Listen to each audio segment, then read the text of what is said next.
Vous avez sans doute déjà entendu parler des médicaments génériques. Je voulais donc revenir sur ce que sont ces médicaments précisément.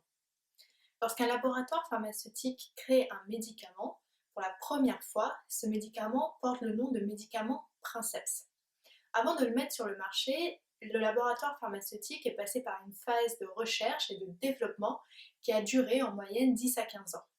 Pendant cette phase, le laboratoire pharmaceutique a également déposé des brevets qui assurent une exclusivité commerciale sur ce médicament. Au bout de quelques années, ce brevet va expirer et le médicament va tomber dans le domaine public.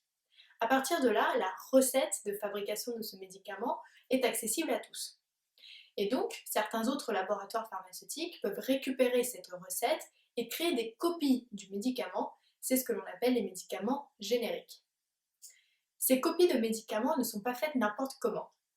Il faut, avant de pouvoir les commercialiser, avoir l'accord des autorités réglementaires sur la base d'un dossier.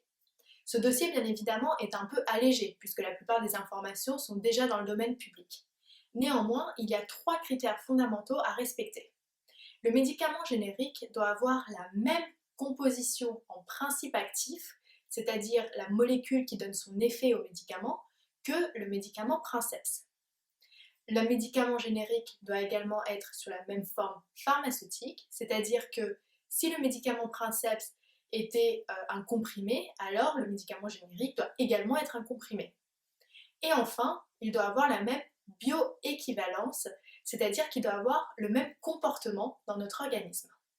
Ces médicaments sont donc les mêmes, le médicament Princeps et sa copie, le médicament générique. C'est pourquoi, lorsque vous allez en pharmacie, le pharmacien a ce que l'on appelle un droit de substitution, c'est-à-dire que sur une ordonnance, il peut remplacer le médicament Princeps par sa copie, qui est le médicament générique, à moins que votre médecin ne s'y oppose et qu'il l'indique directement sur l'ordonnance. Voici donc comment fonctionnent les médicaments génériques.